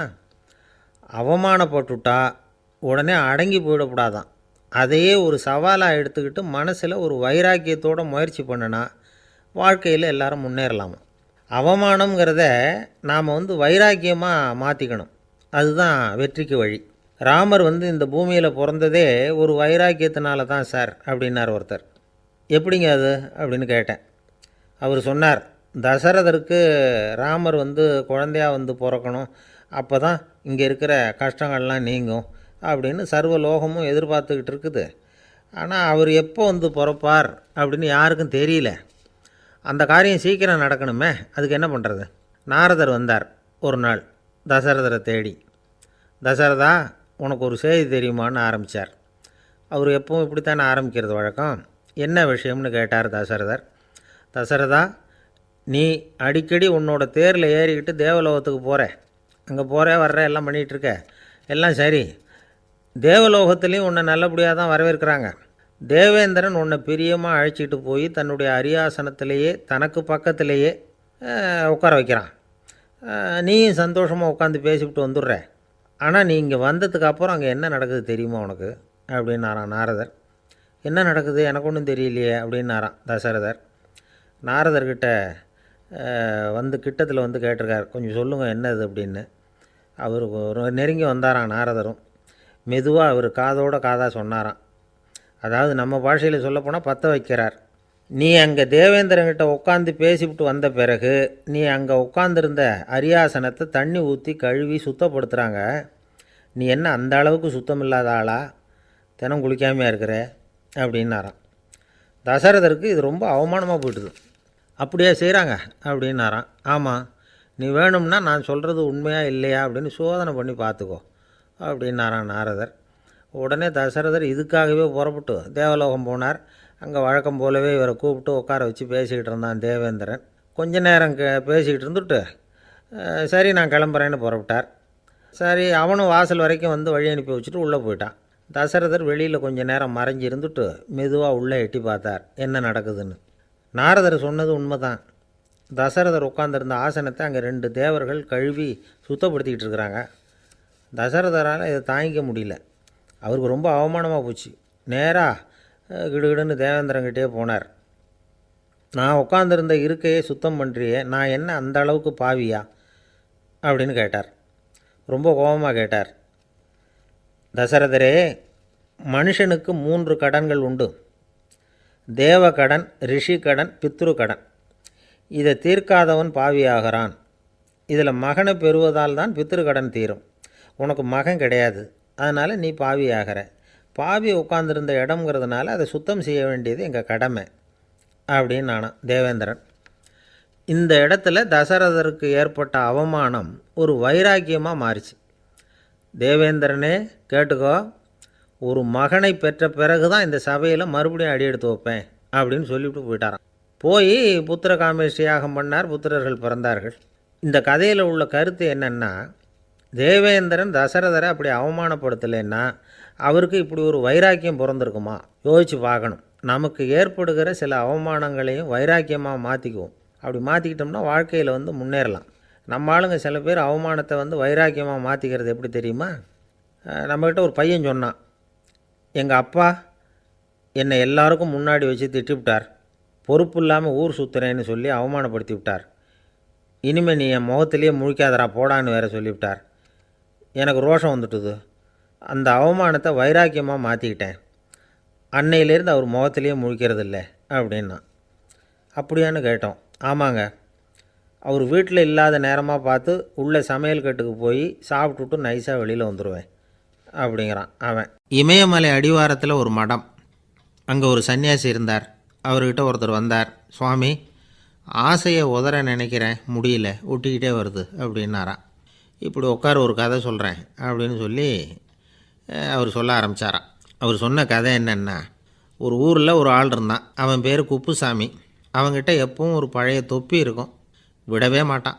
அதனால் அவனை எல்லோரும் தொப்பி சாமி அப்படின்னு தான் கூப்பிடுறது வழக்கம். ஒரு புது தொப்பி வாங்கிக்கப்படாதாப்பா அப்படின்னு நண்பர்கள்லாம் சொல்லி பார்த்தாங்க. பணத்துக்கு எங்கே போவேன் அப்படின்னு விட்டானான். பணம் வச்சுருக்கான், செலவு பண்ண மனசு வரல, மகா கஞ்சன். பழைய பாட்டில்கள்லாம் வாங்கி விற்றுக்கிட்டு இருந்தான். அப்படி ஒரு தடவை பழைய கண்ணாடி சாமான்களை ஏலத்தில் எடுத்தப்போ அதில் ஒரு அருமையான சென்ட்டு பாட்டில் கிடச்சிது. உடனே ஒரு ஐடியா பண்ணான். அந்த சென்ட்டை வந்து சின்ன சின்ன பாட்டில்களில் அடைச்சி ஜன்னல் ஓரமாக அடுக்கி வச்சுட்டான். அதை விற்றா நிறைய பணம் கிடைக்குமே. அதனால் இதுக்கு இடையில் ஒரு நாள் அவன் வந்து அப்படியே உட்காந்துருந்தான். அந்த நேரம் நண்பன் வந்தான். ஏண்டா, உன் பழைய தொப்பியை மாற்றப்படாதா, ஊரில் எல்லோரும் கேலி பேசுகிறாங்களே உன்னை தொப்பி சாமின்னு அப்படின்னு சொல்லி கேட்டிருக்கான். இந்த சென்ட்டு பாட்டில் விற்றதும் பணம் வரும், அதுக்கப்புறம் பார்க்கலாம் அப்படின்னு நானா இவன். சரி வா, நீச்சல் குளத்துக்கு போயிட்டு வருவோம் அப்படின்னு கூப்பிட்ருக்கான் நண்பன். 2 பேரும் போனாங்க. அதே நேரம் அந்த ஊர் நீதிபதியும் அங்கே குளிக்க வந்தாராம். அவர்கிட்ட இருந்தது விலை வசந்த ஒரு புது தொப்பி. அதை அங்கே இருந்த ஸ்டாண்டில் மாட்டிவிட்டு குளிக்க போனார். இதுக்கிடையில் குப்புசாமி குளிச்சுட்டு வந்தான். அவனுடைய பழைய தொப்பியை காணலை. அந்த புது தொப்பியை பார்த்தா இது நண்பனுடைய வேலை தான் அப்படிங்கிறதாக புரிஞ்சுக்கிட்டு அதை எடுத்து மாட்டிகிட்டு வந்துட்டான். நீதிபதி குளிச்சுட்டு வந்து பார்க்குறாரு, தொப்பியை காணும். போலீஸில் புகார் கொடுத்தார். அவங்க வந்து தேடினாங்க. ஒரு மூலையில் பழைய தொப்பி கிடச்சிது. அடடா, இது நம்ம குப்புசாமியோட தொப்பி இல்லையா அப்படின்னு நானா ஒருத்தன். உடனே அவன் வீட்டுக்கு தேடிட்டு போயிருக்காங்க. அங்கே போய் பார்த்தா புது தொப்பி அங்கே இருக்குது. உடனே அவனுக்கு 1000 ரூபா அபராதம் போட்டாங்களாம். அவன் பணத்தை கட்டிவிட்டு ரொம்ப எரிச்சலோடு வீட்டுக்கு வந்தான். பழைய தொப்பி கண்ணில் பட்டுது. மறுபடியும் உன்னால் தானே எனக்கு 1000 ரூபா நஷ்டம் அப்படின்னு சொல்லி அதை எடுத்துக்கிட்டு அப்படி போயிருக்கான். அந்த ஊர் குளத்தில் வீசி எரிஞ்சிட்டு வந்துட்டான். அது மீன் பிடிக்கிற ஒருத்தன் கையில் சிக்கிச்சு. அவன் வர்ற வழியில் அதை எடுத்து வேகமாக வீசி எறிஞ்சான். அது நேராக குப்புசாமி வீட்டு ஜன்னல் வழியாக உள்ளே வந்து இந்த சென்ட்டு பாட்டில்கள் மேலே விழுந்து எல்லாம் உடஞ்சி நொறுங்கி போச்சு. குப்புசாமி பார்த்தான். தோட்டத்தில் ஆழமாக ஒரு குழியை வெட்டினான். அந்த தொப்பியை போட்டான், மூடிவிட்டான். இதை அடுத்த வீட்டுக்காரன் பார்த்தான். ஏதோ புதையல் தான் வச்சுருக்கான் போல இருக்குன்னு நினச்சான். போலீஸில் போய் புகார் கொடுத்துட்டான். மறுபடியும் போலீஸ் குழியை தோண்டினாங்க. பழைய தொப்பி மறுபடியும் வெளியில் வந்தது. எல்லோரும் சிரிக்கிறாங்க. அன்னைக்கு ராத்திரியே அந்த தொப்பியை எடுத்துக்கிட்டு நேராக புறப்பட்டான். ஒரு கல்லில் அதை சேர்த்து கட்டி குடிநீர் தொட்டி இருக்கும்ல, அதில் போட்டுட்டு வந்துட்டான். இனிமேல் என்ன பண்ணும் பார்ப்போன்னு. ஒரு நாள் திடீர்னு குழாயெல்லாம் அடைப்பட்டு போச்சு. மாநகராட்சி அலுவலர்கள் வந்து என்னன்னு பார்த்தா அந்த பழைய தொப்பி குழாயை அடைச்சிக்கிட்டு இருக்குது. இது குப்புசாமியோட தொப்பிங்கிறது தான் எல்லாருக்கும் தெரியுமே. உடனே குடிநீரை வந்து பாழாக்கணத்துக்காக குப்புசாமிக்கு கோர்ட்டு 2500 ரூபா அபராதம் போட்டுவிட்டுது. அதையும் கட்டிவிட்டு வெளில வந்தான். கடைசியாக முடிவு பண்ணான். ஒரு நெருப்பு குச்சியை கிழிச்சான், தொப்பியை கொளுத்தினான், எரிஞ்சுது. எடுத்து வெளில எரிஞ்சான். கொஞ்ச நேரத்தில் தீ அணைப்பு படம் வந்துட்டுது. ஆமாம், இவன் எடுத்து எரிஞ்சது வெளியில் விழுந்து வீட்டு கூரையே பற்றிக்கிட்டு எரிய ஆரம்பிச்சுட்டுது. அவனோட பணத்தாசையும் அதோடு சேர்ந்து எரிஞ்சு போச்சான். இப்படி ஒரு கதை. இந்த கதையை சொல்லி முடித்தார் அந்த இமயமலை அடிவாரத்தில் இருந்த சன்னியாசி. இப்போ அந்த குப்புசாமி எங்கே இருக்கிறான்னு கேட்டார் எதிரில் இருந்தவர். இதோ உன் எதிரிலே இருக்கிறான், நான் தான் அந்த குப்புசாமி அப்படின்னாரான் அந்த சன்னியாசி. அந்த குப்புசாமிகிட்ட இருந்தது மாதிரி ஒரு பழைய தொப்பி நம்ம ஒவ்வொருத்தர்கிட்டையும் உண்டு. அதை எப்படி தொலைக்கிறதுன்னு தெரியாமல் தடுமாறிக்கிட்டு இருக்கிறோம். அது என்ன தொப்பிங்கிறீங்களா? அதுதான் நம்மை சூழ்ந்திருக்கிற மாயை அப்படிங்கிறார் சுவாமி சின்மயானந்தர். மெய்ஞானம் கிடைக்கிறப்போ மாயை வந்து எரிஞ்சு போகும் அப்படிங்கிறது அவருடைய கருத்து. நம்மால் ஒருத்தர் வேகமாக ஓடி வந்தார். காலில் மாட்டியிருந்த பழைய செருப்பு ரெண்டையும் ஆவேசமாக தூக்கி ஒரு கிணத்துல போட்டுட்டு வெறுங்காலோடு நடந்து வந்துக்கிட்டு இருக்கிறார். ஏன் அப்படி பண்ணீங்க அப்படின்னு கேட்டோம். அந்த செருப்புக்கு சொந்தக்காரன் வந்து பின்னாடி வந்துக்கிட்டு இருக்கிறான், அதனால் அப்படி பண்ணேன் அப்படிங்கிறார் இவர். ஒரு ஊரில் ஒரு இளைஞன் இருந்தான். ஒரு நாள் அவன் ஒரு குருவை தேடிக்கிட்டு புறப்பட்டான். ஊரை விட்டு வெளியில் போனான். போகிற வழியில் ஒரு காடு. அந்த காட்டில் ஒரு மரத்தடியில் ஒரு பெரியவர் உட்காந்துருக்கிறார். அமைதியாக மௌனமாக அவர் அமர்ந்திருக்கிறார். இந்த பெரியவரை விசாரிக்கலாம், குருவை தேடி கண்டுபிடிக்கிறதுக்கு இவர் ஏதாவது ஒரு வழி சொல்லி கொடுப்பார் அப்படின்னு நினச்சிக்கிட்டு அவரை நெருங்கினான். ஐயா, எனக்கு ஒரு குரு தேவை, எங்கே கிடைப்பார்? அவரை எப்படி அடையாளம் கண்டுபிடிக்கிறது? அதை பற்றி ஏதாவது விவரம் சொன்னீங்கன்னா நான் கண்டுபிடிச்சிக்குவேன் அப்படின்ட்டுருக்கான். பெரியவர் நிமிர்ந்து பார்த்தார். தம்பி, அது ரொம்ப சுலபம். அவர் வயசானவராக இருப்பார், என்னை விட சுமார் 30 வயசு அதிகமாக இருக்கும். அவர் ஒரு மரத்தடியில் தான் உட்காந்துருப்பார் அப்படின்ட்டுருக்கான். சரிங்க பெரியவரே, அது என்ன மாதிரியான மரம், எப்படி இருக்கும் அப்படின்னு கேட்டிருக்கான். பெரியவர் அந்த விவரங்களையும் சொல்லியிருக்கிறாரு. அது மட்டும் இல்லை, சந்திக்கிற நாள், நேரம், வினாடி முதற்கொண்டு எல்லா விவரங்களையும் துல்லியமாக சொன்னாராம். இவ்வளவு விவரங்களை இவரால் எப்படி சொல்ல முடியுது அப்படின்னு இவனுக்கு ஆச்சரியம். இருந்தாலும் அந்த பெரியவர் கடைசியாக ஒரு விவரம் சொன்னார். அது என்ன தெரியுமா? எப்படியும் நீ அவரை சந்திக்கிறதுக்கு ஒரு 30 வருஷம் ஆகும் அப்படின்னு சொல்லிவிட்டாரான். ரொம்ப நன்றிங்க பெரியவரே அப்படின்னு சொல்லிவிட்டு அந்த இளைஞன் புறப்பட்டுருக்கான். இப்போ அவனுக்கு குரு பற்றின விவரம் எல்லாம் கிடச்சிட்டுது, சந்திக்கிற நேரமும் தெரிஞ்சுட்டுது. ஆனால் 30 வருஷம் அவரை தேடி அலைய வேண்டியிருக்குமே. அவன் தேட ஆரம்பித்தான். காடு மலை எல்லாம் சுற்றி அலைஞ்சான். பல வருஷங்கள் தேடினான், அழுத்து போயிட்டான். கடைசியில் அவனுக்கும் வயசாகிட்டுது. கடைசியில் தன்னுடைய சொந்த ஊருக்கே திரும்பி போய்கிட்டு இருந்தான். அங்கே ஒரு மரத்தடியில் அவன் தேடிக்கிட்டு இருந்த குருநாதர் கிடைச்சார். யார் அவருன்னா, 30 வருஷத்துக்கு முன்னாடி வழி சொல்லி கொடுத்தாரில்ல அதே பெரியவர். அவருக்கு இப்போ 30 வயசு அதிகமாக இருந்தது. அதே மரம், அன்னைக்கு பெரியவர் சொன்ன அடையாளம் இப்போ பொருத்தமாக இருந்தது. இப்போ அந்த பெரியவர் சொன்னார், சரியாக வந்து சேர்ந்துட்டேன், வா, உனக்காக தான் நான் இவ்வளவு காலமும் காத்துக்கிட்டு இருந்தேன் அப்படின்னாரான். என்ன சொல்கிறீங்கன்றிருக்கான். 30 வருஷத்துக்கு முன்னாடி என்கிட்ட வந்தியே, அப்போவே என் காலம் வந்து முடிஞ்சு போயிருந்தது. அப்போவே என்ன உனக்கு அடையாளம் தெரியல, அதனால் இவ்வளவு காலம் உனக்காக காத்துட்ருக்கும்படி ஆகிட்டுது அப்படின்னாராம்.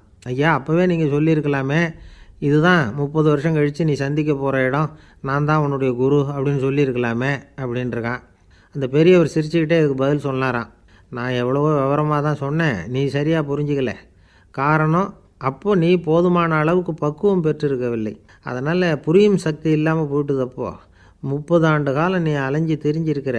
அது காரணமாக இப்போ உனக்கு அந்த பக்குவம் வந்துட்டுது, அதனால தான் அடையாளம் காண முடிஞ்சுது, நானே உன்னுடைய குரு அப்படின்னாராம். இதிலேருந்து என்ன தெரியுதுன்னா, ஆன்மீகத்தில் மாணவனாக சேர்றதுக்கு கூட ஒரு பக்குவத்தன்மை தேவைப்படுது. ஒரு பெரிய ஞானி, அவர்கிட்ட ஒரு சீடனாக இருக்க ஒருத்தன் வந்தான், எதிரில் நின்னான். ஞானி அவனை வெகு நேரம் உற்று பார்த்தார். அப்புறம் சொன்னார், சீடனாக இருக்கிறது ரொம்ப சிரமம்னார். நான் தயாராக இருக்கிறேன்னா. அது இன்னமும் சிரமமாச்சே, இங்கே வந்து குருவாக இருக்கிறது மட்டுமே சுலபம் அப்படின்னாராம். அப்படின்னா நான் குருவாகவே ஆயிடுறேன் அப்படின்னானா. இது போலவே இந்த காலத்தில் கதை ஒன்று உண்டு. ஒரு பள்ளிக்கூடத்தில் வகுப்பு ஆசிரியர் மாணவனை திட்டிக்கிட்டு இருந்தார். டேய், நீ 100க்கு 10 மார்க்கு தான் வாங்கிக்கிட்டு இருக்க, இவ்வளவு மோசமாக நீ படித்தா கடைசியில் மாடு மேய்க்கிறது கூட லாய்க்கு இல்லாதவனா ஆகிடுவேன், அதுக்கப்புறம் என்ன செய்ய போகிறேன் அப்படின்னாராம். பையன் தலையை சொரிஞ்சிக்கிட்டே சொன்னானா, சார் அப்படின்னா ஒன்று செய்கிறேன் அப்படின்னானா. இவர் கேட்டிருக்கார், என்ன செய்ய போகிறேன்னு. வேறு என்ன சார், உங்களை மாதிரி ஒரு ஆசிரியர் ஆகிடுறேன் அப்படின்னானா. எனக்கு இது மட்டும்தான் சார் தெரியும், இதை தவிர வேறு எதுவும் தெரியாது அப்படின்னு சொல்லிக்கிட்டே காலம் தள்ளுறவங்க ரொம்ப பேர். அவங்கெல்லாம் கஷ்டப்பட வேண்டியிருக்கும். ஒருத்தர் தன்னுடைய தொழிலில் ரொம்ப கெட்டிக்காரராக இருக்கலாம். அதுக்காக எப்பவும் அதே ஞாபகத்தில் இருந்துக்கிட்டு உலகியல் அறிவு இல்லாமல் இருந்துடக்கூடாது. அது ஆபத்து. இதுக்காக நம்ம தாத்தா பாட்டிலாம் ஒரு கதை சொல்லுவாங்களே, கேள்விப்பட்டிருக்கீங்களா? ஒரு சமயம் ஒரு 4 பேர் சேர்ந்து வெளியூருக்கு பிரயாணம் போனாங்களாம். அந்த 4 பேர் எப்படி தெரியுமா? ஒருத்தர் வேதாந்தி, இன்னொருத்தர் சங்கீத வித்வான், 3வது ஆள் வைத்தியர், 4வது ஆள் ஜோசியர். இவங்க 4 பேரும் நண்பர்கள். அதனால் சேர்ந்து புறப்பட்டாங்க. வழியில் ஒரு ஊரில் தங்கினாங்க. இருட்டி போச்சு. அதனால் இன்றைக்கி ராத்திரி இங்கேயே தங்கி இருந்துட்டு நாளைக்கு புறப்படலாம் அப்படின்னு தீர்மானம் பண்ணாங்க. சாப்பாட்டுக்கு என்ன பண்ணுறது? அங்கேயே கடைத்தெருவுக்கு போய் சாமான்லாம் வாங்கியாந்து சமைச்சு சாப்பிட்லாம்னு முடிவு பண்ணாங்க. 4 பேர் இருக்கிறதுனால ஆளுக்கு ஒரு காரியமாக செய்யலாம் அப்படின்னு வேலையை பிரிச்சுக்கிட்டாங்க. வைத்தியர் கரிகாய் வாங்க போனார். வேதாந்தி எண்ணெய் வாங்க போனார். ஜோசியர் பலசரக்கு வாங்க போனார். சங்கீத வித்வானுக்கு சமைக்கிற வேலை. எல்லாம் சரி. ஆனால் நடந்தது என்ன தெரியுமா? கடைத்தெருவுக்கு காய்கறி வாங்க போனார்ல வைத்தியர், அங்கே போய் மார்க்கெட்டில் பார்த்தார். ஒவ்வொரு கறிகாயாக எடுத்து பார்த்தார். இது பித்தம், உடம்புக்கு ஒத்துக்காது. இது வாயு, உடம்புக்கு ஒத்துக்காது அப்படின்னு ஒவ்வொன்றா தள்ளினார். கடைசியில் ஒன்றுமே தேரல. வெறுங்கையோடு திரும்பி வந்துக்கிட்டு இருக்கிறார். எண்ணெய் வாங்க போனார் வேதாந்தி. அவர் ஒரு தொன்னையில் எண்ணெயை வாங்கினார். பேசாமல் அதை எடுத்துகிட்டு வர வேண்டியது தானே, முடியல. அவருடைய வேதாந்த மூளை சிந்திக்க ஆரம்பிச்சுட்டுது. இந்த தொன்னைக்கு எண்ணெய் ஆதாரமா அல்லது எண்ணெய்க்கு தொன்னை ஆதாரமா அப்படிங்கிற ஆராய்ச்சியில் இறங்கினார். என்னாச்சு தெரியுமா? அப்படி கவுத்து பார்த்தார். வாங்கின எண்ணெய் பூராவையும் வழியில் கொட்டிவிட்டு வெறும் தொன்னையோடு சேர்ந்தார். பலசரக்கு வாங்க போனார் ஜோசியர். அவர் ஒரு வழியில் பார்த்தார். வழியில் வந்தவங்களெல்லாம் அங்கங்கே ஒரு மரத்தடியில் உட்கார வச்சு அவங்களுக்கெல்லாம் ஆர்வம் சொல்ல ஆரம்பிச்சிட்டார். அப்படி ஒவ்வொருத்தராக சொல்லி முடிச்சுட்டு கடைத்தருக்கு போய் சேர்ந்தார். இவர் அங்கே போய் சேர்றதுக்குள்ளே ரொம்ப நேரம் ஆகிட்டுது. கடையெல்லாம் பூட்டிவிட்டு போயிட்டாங்க. என்ன செய்கிறது? அவரும் வெறுங்கையோடு திரும்பி சேர்ந்தார். சரி, இவங்க கதை தான் இப்படி ஆச்சு. அங்கே சமைக்கிறதுக்காக உட்காந்துருந்தார் சங்கீத வித்வான். அவர் கதை என்னாச்சு தெரியுமா? அங்கே அவர் அடுப்பை பற்ற வச்சு ஒலையை கொதிக்க வச்சார். அதாவது ஒரு பானையில் தண்ணியை ஊற்றி அடுப்பில் வச்சார். அது கொதிக்க ஆரம்பிச்சிது. தண்ணி கொதிக்கிற சத்தம் இருக்குதுல்ல, அது இவருக்கு தாளம் போடுறது மாதிரி இருந்தது. ஒரே குஷி, பாட ஆரம்பிச்சிட்டார். பாடிக்கிட்டே உற்சாகமாக கையில் இருந்த கரண்டியால் அந்த பானையில் தட்டினார், தாளம் போடுறதா நினச்சிக்கிட்டு. அவ்வளவுதான், பானை பட்டுன்னு உடஞ்சி போச்சு. தலையில் கையை வச்சுக்கிட்டு அவரும் உட்காந்துட்டார். எந்த தொழில் தெரிஞ்சாலும் சரி, அதை புத்திசாலித்தனமாக பயன்படுத்த தெரியலன்னா ஆபத்து தான். அதுக்காக தான் இந்த கதை. ஒரு பஸ்ஸு டிரைவர் ரொம்ப கெட்டிக்காரர். பஸ்ஸை ரொம்ப திறமையாக ஆபத்து இல்லாமல் ஓட்டினதுக்காக பரிசுலாம் வாங்கினவர். அவரே ஒரு படகு ஓட்டுறதுக்காக அழைச்சிட்டு போயிருக்கிறாங்க, மோட்டார் படகு. அதையும் ரொம்ப திறமையாக தான் ஓட்டிகிட்டு போயிருக்கிறாரு. நடுக்கடலில் போனதும் படகு நின்று போச்சு. மோட்டாரில் ஏதோ கோளாறு. என்ன செய்யலாம் அப்படின்னு அந்த டிரைவரை கேட்டிருக்கிறாங்க படகுல இருந்தவங்கெல்லாம். அப்போ அவர் சொன்னாராம், கவலைப்படாதீங்க, ஒன்றும் பிரச்சனை இல்லை, எல்லோரும் கொஞ்சம் கீழே இறங்கி பின்னாடி தள்ளுங்க, மோட்டார் ஸ்டார்ட் ஆகிடும் அப்படின்னாராம். ஒரு காலத்தில் பிரஷ்யா அப்படின்னு ஒரு தேசம் இருந்தது. இப்போ ஜெர்மனி இருக்குல்ல, இதோட பெரும்பகுதி ஒரு காலத்தில் பிரஷ்யாங்கிற பேரில் இருந்தது. அப்போ அதுக்கு அரசராக இருந்தவர் மகா ஃப்ரெடரிக், அதாவது ஃப்ரெடரிக் தி கிரேட் அப்படின்னு சொல்லுவாங்க. அந்த ராஜாவுக்கு ஒரு சந்தேகம். நாம் பல வகையான வரிகளை விதித்து வசூல் பண்ணுறோம், அப்படி பண்ணி வருமானம் குறைஞ்சிக்கிட்டே போகுதே, இதுக்கு என்ன காரணமாக இருக்கும்? இதுதான் அவருக்கு ஏற்பட்ட சந்தேகம். ஒரு சமயம் அந்த அரசர் தம்முடைய அமைச்சர்களையும் பிரபுக்களையும் தளபதிகளையும் கூப்பிட்டு ஒரு விருந்து வச்சார். விருந்து முடிஞ்சதும் அவங்கள பார்த்து இந்த சந்தேகத்தை கேட்டார். வரிகள் அதிகமாக விதித்து வருமானம் குறையறதுக்கு என்ன காரணம் அப்படின்னு கேட்டார். பல பேருக்கு இதுக்கு சரியாக பதில் சொல்ல தெரியல. அனுபவசாலியான ஒரு தளபதி எழுந்திருச்சார். அரசே, அது எப்படிங்கிறத இப்போ உங்களுக்கு காட்டுறேன்னார். உடனே ஒரு பெரிய பனிக்கட்டி ஒன்றை தன்னுடைய கையில் எடுத்தார். அதை அப்படியும் எப்படியும் திருப்பி பார்த்தார். அப்புறம் அடுத்தவர்கிட்ட கொடுத்தார். அவரும் அதை அப்படியும் இப்படியும் திருப்பி பார்த்துட்டு அடுத்தபடியாக இருந்தவர்கிட்ட கொடுத்தார். இப்படியே இதை ஒவ்வொருத்தராக பார்த்துட்டு ஒவ்வொரு கையாக மாறி கடைசியில் மன்னர் கைக்கு போய் சேர்ந்தது. மன்னர் கைக்கு அந்த பனிக்கட்டி போய் சேர்ந்தப்போ அது கொஞ்சம் கொஞ்சமாக உருகி ஒரு பட்டாணி கடலை சைஸுக்கு ஆகிட்டுது. மன்னர் யோசனை பண்ணார், வரி அதிகமாக போட்டாலும் சேர்றது குறைவாக இருக்கிறதுக்கு என்ன காரணம் அப்படிங்கிறது அவருக்கு புரிஞ்சு போச்சு. காலம்தான் மாறிட்டு இருக்கே தவிர இந்த கையூட்டு வாங்குகிற பழக்கம் மாறினதாக தெரியல. இன்னொரு ராஜா இருந்தார். அவர் தன்னுடைய ராஜாங்கத்தில் லஞ்ச ஊழலே சுத்தமாக இருக்கக்கூடாது அப்படின்னு நினச்சார். அவர்கிட்ட பல்வேறு துறைகளுக்கும் பொறுப்பாக இருந்த பல பேரும் ரொம்ப சுத்தமாகவும் நேர்மையாகவும் இருந்தாங்க. ஒரே ஒருத்தர் மட்டும் எல்லார்கிட்டையும் லஞ்சம் வாங்கிட்டே இருந்தார். அவரை வேறு வேறு துறைகளுக்கு மாற்றி பார்த்தாரு. அந்த ராஜா என்னென்னமோ பண்ணி பார்க்குறாரு. எந்த வேலையை கொடுத்தாலும் அதுலேயும் லஞ்சம் வாங்கிறதுக்கு ஒரு வழியை உண்டு பண்ணிக்குவார் அந்த ஆள்.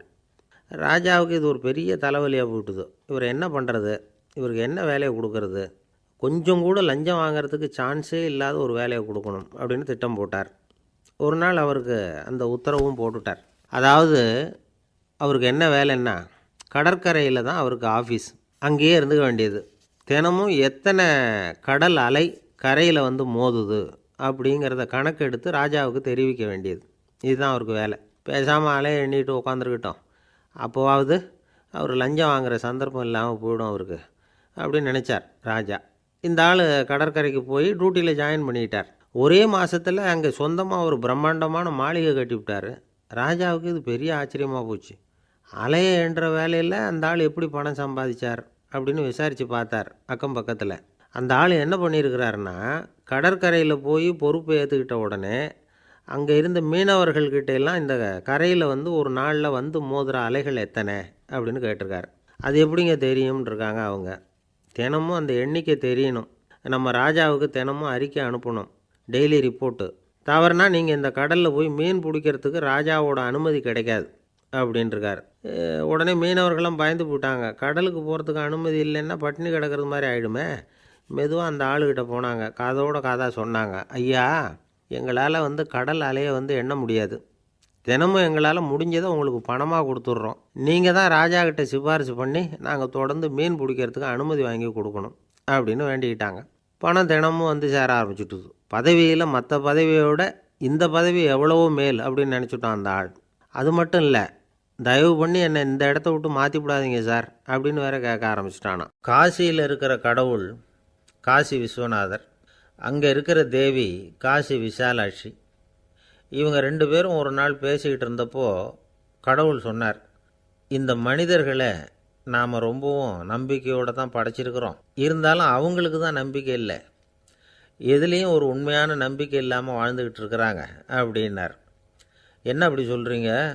அதை பாருங்கள், எவ்வளவு பேர் காசியை தேடிட்டு வந்து கங்கையில் குளிச்சுக்கிட்டு இருக்கிறாங்க. அவங்களெலாம் நம்பிக்கை இல்லைன்னா இவ்வளவு தூரம் தேடிட்டு வந்து இங்கே குளிப்பாங்களா அப்படின்னு நாங்கள் தேவி. சரி, அதை சோதித்து பார்க்கலாம் அப்படின்னு ரெண்டு பேரும் முடிவு பண்ணிக்கிட்டாங்க. உடனே ஒரு திட்டம் போட்டாங்க. அது எப்படின்னா, நாம் ரெண்டு பேருமே பக்தர்கள் மாதிரி உருவத்தை மாற்றிக்கிட்டு கங்கை கரைக்கு போக வேண்டியது. நான் வந்து கங்கையில் இறங்கி குளிக்கிறேன். கொஞ்ச நேரத்தில் சுழலில் மாட்டிக்கிட்டது மாதிரி நடிக்கிறேன்.